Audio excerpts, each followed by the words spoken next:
All right, so we got the new Nikon Z6III in the studio here. I have it for a couple weeks. We're just gonna do kind of like a first look at it and do a creative shoot here in the studio. We're gonna be tethered, and we're actually using the new BenQ SW272U, and they are the sponsor of this video, so we'll talk about this monitor in a bit. Let's get shooting.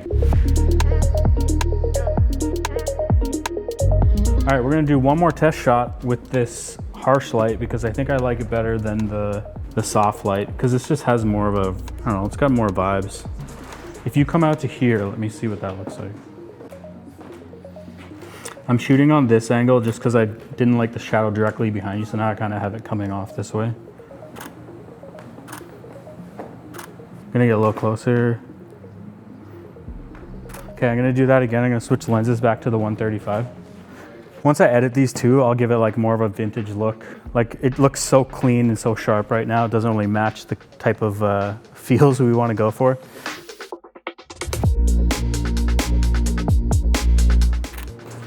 I like this lens. Yeah, we're gonna prioritize this for like close up. Same angle with eyes closed.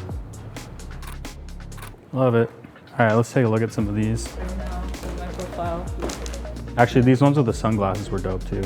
Yeah. So sharp though, so crunchy, so crispy.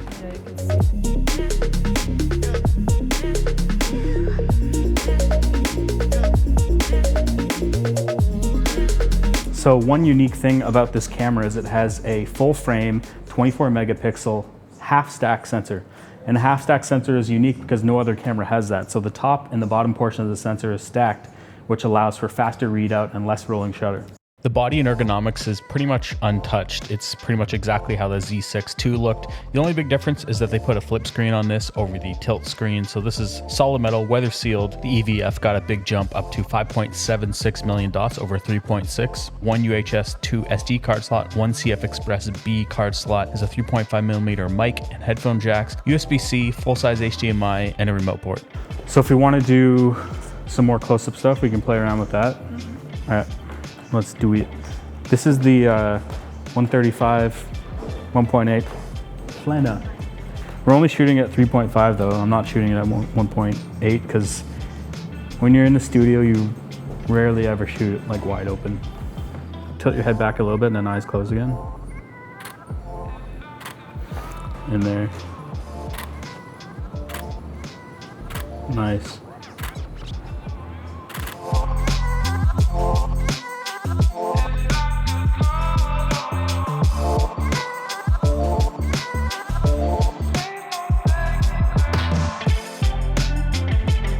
Oh, you know what? Before we set this up, we should actually talk about this monitor. So this is BenQ's new SW272U, and it's part of their PhotoView line. So it's made for professional photographers, anyone that wants really uniform, perfect color out of a display. This is a 4K 60 Hertz panel. It's IPS and it's 400 nits. The nice thing is you can also raise or lower this monitor on its stand. So you can go down here, you can go up here, and you can also go a full 90-degree rotation like that. Nice thing is it locks into place. So the nice thing about this display is that it does have a USB-C connection into it, and that'll give you your full resolution, so 4K, and it also works as a power delivery as well. So it can do up to 90 watts to your laptop, and it also turns this into a hub. So you got your SD card reader and a couple of USB ports on the bottom here, all through the one cable. And one other thing is that they've updated their hotkey puck. It's actually wireless now, which is pretty cool because you can control the monitor and all the settings and the menu all wirelessly from this.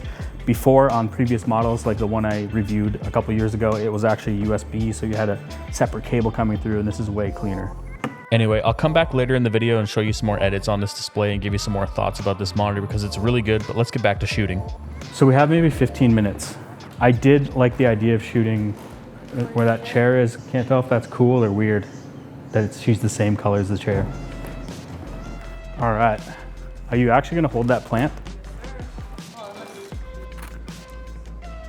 I'm a botanist. I wasn't sure I was gonna love the orange chair with you being also the same color, but it's kind of cool. It feels like it was intentional.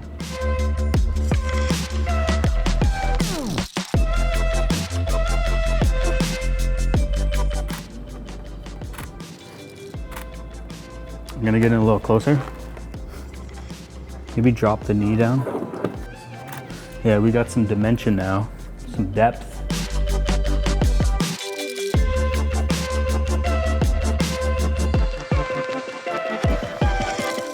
She's so deep. Why am I doing this? I got the flip out screen. I can go like this.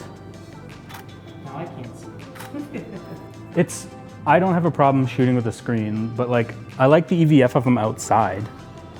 This camera basically has the same autofocus system as the Z8, so it's super snappy. It has all the different subject detection modes like the Z8. It's basically a mini Z8 in that regard. It also has crazy burst rates up to 14 frames per second mechanical, 20 frames per second electronic shutter, but can also do up to 120 frames per second in a lower res JPEG. And what's also cool is it also has pre-capture. Honestly, I think Nikon's crushing it right now. Between this camera and the Z8, they have a crazy lineup right now, and the specs that you're getting in this camera for that around that $2,000 to $2,500 price range, not much is gonna compete with this, especially when it comes to the video specs, because this has like flagship level video specs in like a mid-range camera.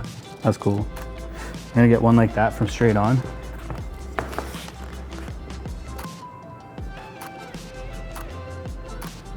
You're at one with the chair. Love it. Do head straight back, looking up at the ceiling kind of thing. Ooh, the eye detection can't find you on this one. Uh-oh.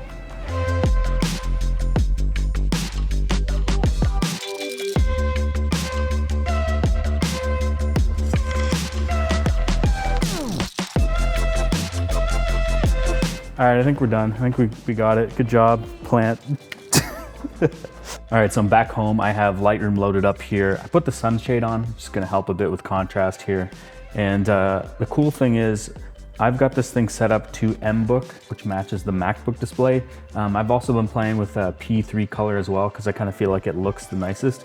But we're gonna go in here. I've got some new classic ports too. They're kind of in beta right now. But I want to try them on the shoot because we were trying to do something that was a little bit more retro looking. Yeah, this was a dope image. A lot of these close-ups are really good. I really like this look a lot more. Obviously these aren't retouched. When I show the final edits in this video, they'll be retouched. But yeah, tons of detail, nice and sharp. Nailed the eye. We didn't really have any issues with autofocus, but I feel like this setting, you're not gonna have too many issues with autofocus on this camera, or any camera really. But this is not a full review, and obviously when I do my full review, I'll do more tracking and stuff like that. But let's come in here and see how that preset looks on this shot.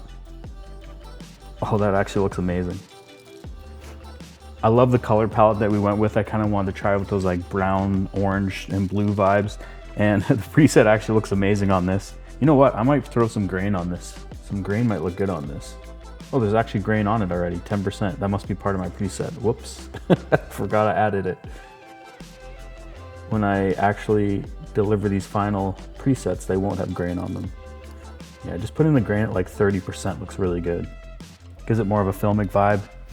I still feel like it looks more of like a modern classic look. It's not super classic, but it definitely matches what we were trying to go for. But yeah, this display looks great. The viewing angles are amazing. It's definitely better than the current monitor I'm using. And it has a really nice matte anti-glare coating. Now, I'm probably not the most technical guy when it comes to the intricacies of color in a display, but it does look really good. And I know that if this is specifically designed for photographers, the BenQ has thought of us first when it comes to color accuracy. It's 100% sRGB, 99% Adobe RGB, 99% P3. So you know it's near perfect right out the gate. It even comes with a factory calibration report. Yeah, all these shots look amazing. Obviously, this is kind of just my first time with the Z6III. It's not a full review. I will have a full review coming later. I only had it for 2 days, so this is what we got. We're shooting in the studio. But thanks again to BenQ for sponsoring this video. If you're in the market looking for a new display, make sure to check out the SW272U because this thing has a really nice uniform color panel in it. A bunch of different color gamuts and stuff like that, designed specifically for photographers. And yeah, it looks amazing. It actually has better viewing angles than my current monitor. So yeah, anyway, thanks to everyone in this video. If you like this video, give it a thumbs up. If you dislike this video, give it a thumbs down twice. Don't forget to hit that notification bell. See you guys in the next one.